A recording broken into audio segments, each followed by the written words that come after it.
condicional verbal bem simples, lembrando que na língua inglesa o verbo raramente é conjugado, somente na terceira pessoa. No caso do there to be, nós vamos usar aqui a diferenciação a partir do singular e do plural. There to be significa haver ou existir na língua portuguesa. Então, em relação ao inglês, ele pode aparecer no singular ou no plural. E como é que nós vamos saber a diferença do singular e do plural? Não sei. Muito simples. Após o verbo there, nós vamos colocar a condição verbal auxiliar do verbo to be, que é ou is para singular ou are para plural. Então, no singular, o verbo haver, existir, existe, there is. No plural, o verbo haver, existir, existem, there are. No final mesmo, vocês só precisam lembrar que a diferença é o singular e o plural. Então aqui tem 4 exemplos para a gente implicar o there to be. Observação: quando eu vou saber se é no singular ou é no plural dentro das frases? Pelo numeral que está escrito lá. Mesmo que você não saiba tudo de inglês, a maioria das vezes conhecer um numeral ou o artigo indefinido vai ficar presente lá na nossa memória. Então é ele que vai descrever para nós quando é singular ou plural. Por exemplo, a boat, barco. 2 boys here, 2 meninos aqui. Então, um é singular. 2 é plural. Logo, se eu quisesse escrever ou falar a frase existe ou há um barco, a gente utilizaria com o there to be singular. Logo, there is a boat. Existe um barco. Há um barco. Se eu quero trabalhar com o plural e percebo o numeral, 2 é plural, 3 é plural. Então, se aparecer 2, 3, 4, a gente tem plural relativo aos números. Logo, se é plural, existem 2 meninos aqui. Em inglês, there are 2 boys here. Mais uma vez. Eu não quero. A new bike. A new bike é uma bicicleta nova. Então, there is a new bike. Só um detalhe em relação aos numerais. Às vezes, não vamos encontrar o artigo ou o numeral para indicar se é singular ou plural. Não vai ter 1 ou 2 para dizer se é número. Então, como é que eu vou saber se é plural? Assim como no português, muitos dos plurais no inglês é muito fácil de identificar pela letra S. Aluno, alunos. Balloon, balloons. Então, a gente tem aqui a condição do plural. Como é que ficaria em inglês? Existem balões no céu. There are balloons in the sky. Então, gente, a parte do there to be, que envolve a regrinha, se relaciona com o verbo to be, ele só vai usar singular e plural. There is, singular. There are, plural, para finalizar a ideia do verbo existir. Então, galera, a segunda parte que nós vamos trabalhar com regra é a parte do verbo to be. O verbo ser e estar que todo mundo odeia aprender quando está lá no ensino fundamental. Meu Deus. E o verbo to be, ele é a base da gramática para várias situações no inglês. Ou seja, ele é muito importante quando se constrói as orações. Por isso, nós precisamos saber um pouco, pelo menos, de como funciona o verbo ser e estar dentro da língua inglesa. Assim como no português, o verbo to be também tem pronomes. E vocês lembram que é um pronome? Não! Possivelmente não. Então vamos dar uma relembrada. Em português, os pronomes são eu, tu, ele, nós, vós, eles. Em inglês, também existe a situação dos pronomes. Então, a primeira coisa que a gente precisa é memorizar os pronomes para entender como o verbo to be funciona. Na língua inglesa, os pronomes estão relativos às vozes, mas não existe o tu. Nós temos em inglês o pronome eu, você, ele ou ela para coisas ou animais, nós e eles ou elas. Então, em inglês, como é que fica os pronomes? Eu, I, você, you. Lembrando que you em inglês pode ser tanto para o singular, você, quanto para o plural, vocês. Ele, um homem, um ser humano masculino, he. Ela, uma mulher, um ser humano feminino, she. Ele ou ela para coisas e animais é a descrição de objetos inanimados ou animais irracionais. E nós não vamos usar nem o he, nem o she. Nós vamos usar o it. Então, a terceira pessoa do inglês, ele ou ele ou ela para coisas e animais, tem 3 vozes. He, she e it. Nós, we, e eles ou elas, they. Então, pessoal, infelizmente, isso aqui é memorização. Vocês vão ter que memorizar a condição do pronome relativo à tradução do português e inglês. Agora, quando a gente vai para a conjugação do verbo, o inglês é bem mais fácil que o português. Por exemplo, se eu fosse conjugar o verbo ser do português em todas as vozes, em todas as pessoas, seria eu sou, tu és, ele é, nós somos, vós sois, eles são. E além disso, o verbo to be também é o verbo estar. Então seria também eu estou, tu estás, ele está, nós estamos, vós estáis, eles estão. Então, o verbo to be vai nos economizar tempo em inglês, porque ao invés de ter praticamente 12 conjugações, nós só teremos 3. E essas 3 são relativas às vozes ou aos pronomes. A primeira delas, e o mais diferente, é o da primeira pessoa. Eu sou, em inglês fica I am. Então, eu sou, eu estou, I am. Tirando a primeira pessoa, nós só temos agora mais 2 conjugações de verbo. Nós podemos conjugar com o are ou o is. E o is vai ser utilizado para a terceira pessoa do singular no português. Ele ou ele ou ela para coisas e animais. O resto é are. Como ficaria? You are. Você é, você está. Nós somos. We are. Eles ou elas são. They are. Então, o are vai servir para you, we, they. Na terceira pessoa do singular, he, she ou it, nós usaremos outro verbo, que é o is. Então, ele é um ser humano masculino, he is. Ela é, she is. E ele ou ela para uma coisa ou animal, it is. Então, galera, vamos só observar como é que fica o verbo to be conjugado em frases.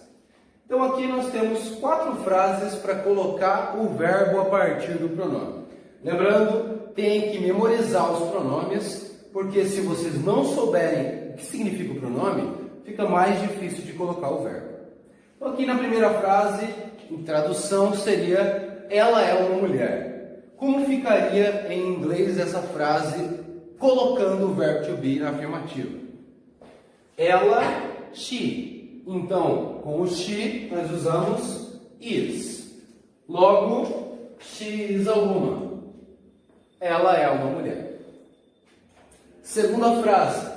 Eles ou elas são amigos.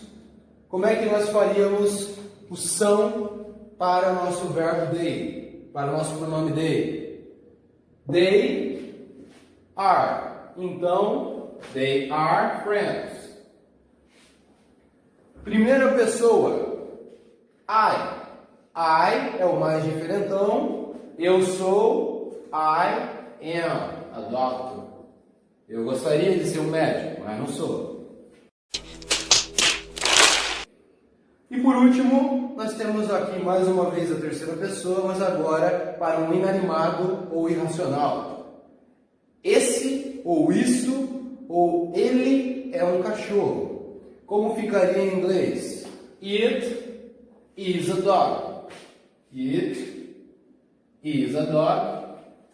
Ele é um cachorro.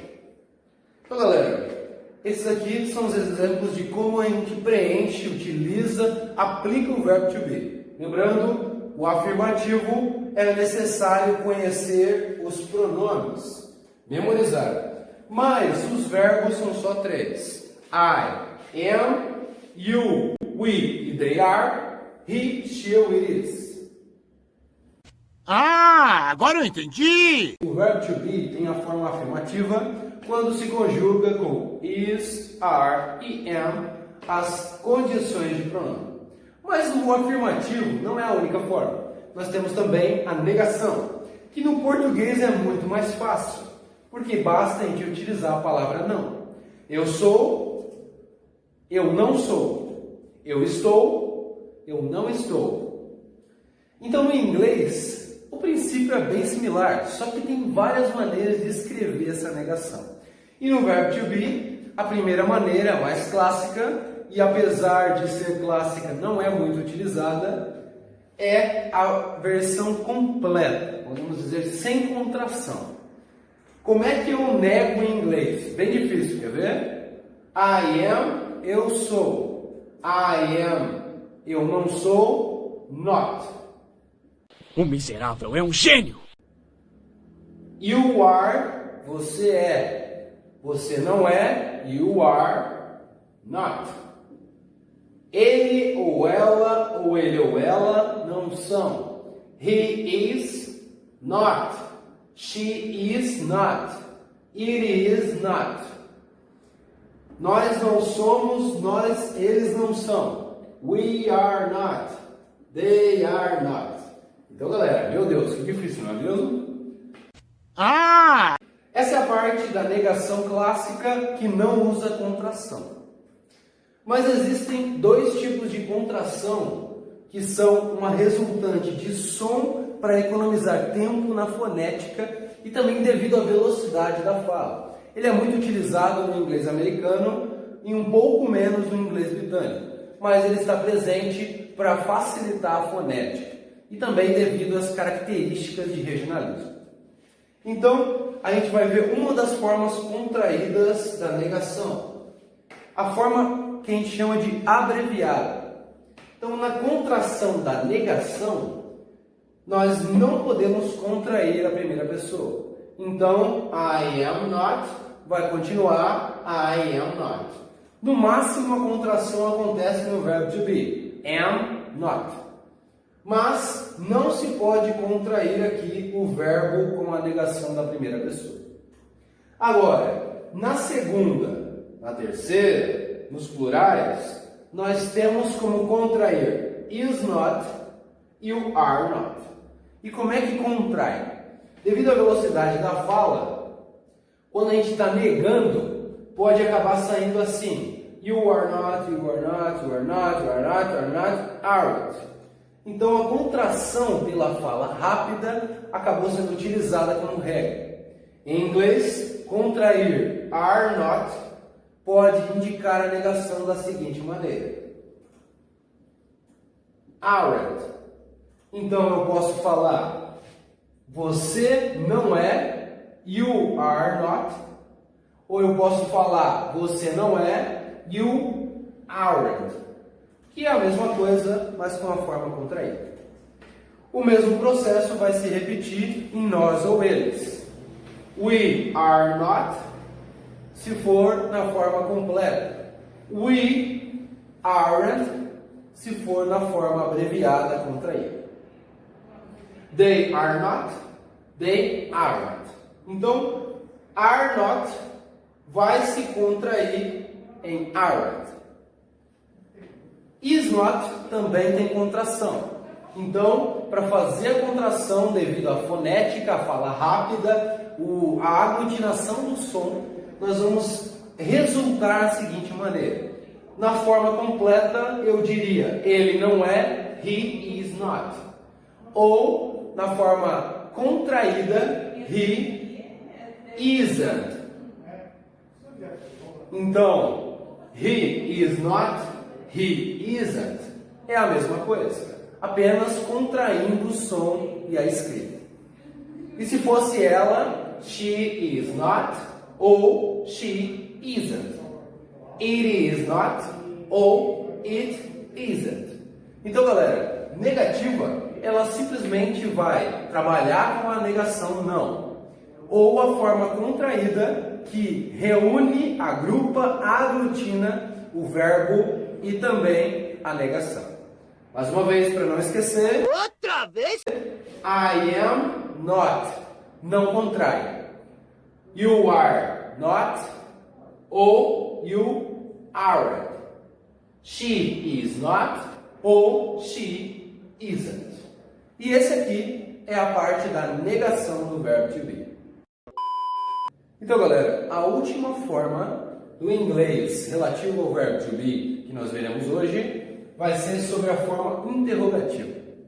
A forma interrogativa, ela modifica um pouco o aspecto estrutural da frase, porque na língua inglesa existe uma condição que no português é totalmente diferente. A interrogação, as perguntas, no português basta que usemos a entonação.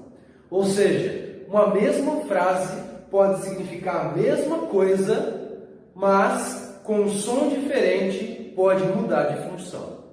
Por exemplo, se eu falo, você é aluno, eu estou afirmando, eu estou dizendo que você é aluno. Agora a mesma frase com outra entonação, você é aluno? Percebam que mudou o som, se transformou em uma pergunta. Então, no português, o único indicativo de uma conversação para perguntas, isso não envolvendo, claro, a gramática, mas sim a parte da fonética e da fala, basta mudar o som que nós transformamos numa pergunta em uma afirmativa e vice-versa. Já no inglês, isso não existe. Se eu chegar e falar para um americano, you are? Você é? Ele não vai entender que é uma pergunta. O máximo que ele pode pensar é que nós temos probleminhas. Eu tenho probleminha. Então, para transformar na interrogação da língua inglesa, o verbo to be vai modificar a posição do verbo no pronome. Ou seja, a pergunta e a afirmativa se constroem diferente. Na afirmação do inglês, primeiro vem o pronome, depois o verbo. Eu sou, I am. Você é, you are. Quando a gente faz a interrogativa, nós vamos colocar o verbo na frente do pronome. Então, ao invés de eu sou, uma afirmativa, I am, eu sou, uma pergunta, am I. Primeiro vem o verbo. Numa afirmativa, you are, você é, em uma pergunta, você é, are you. Assim como nós somos, are we. Eles ou elas são, are they. Logo, para fazer a interrogação no inglês, não basta mudar o tom. Nós devemos obrigatoriamente mudar a posição relativa, colocando o verbo primeiro. E na terceira pessoa, ao invés de utilizarmos o are, nós utilizaremos o is. Mas o processo é o mesmo, já que ele é his, ela é she is, esse, ele, ela, essa coisa é it is. Se eu quero fazer a pergunta, ele é, ela é, a gente vai colocar primeiro o verbo is e depois o pronome. Então, is he, pergunta, ele é, is she, ela é. Logo, o interrogativo é muito simples. Se eu quero fazer uma pergunta em inglês, que tem o verbo to be, basta lembrar que o verbo vem primeiro. Am, are, is, primeiro e depois os pronomes.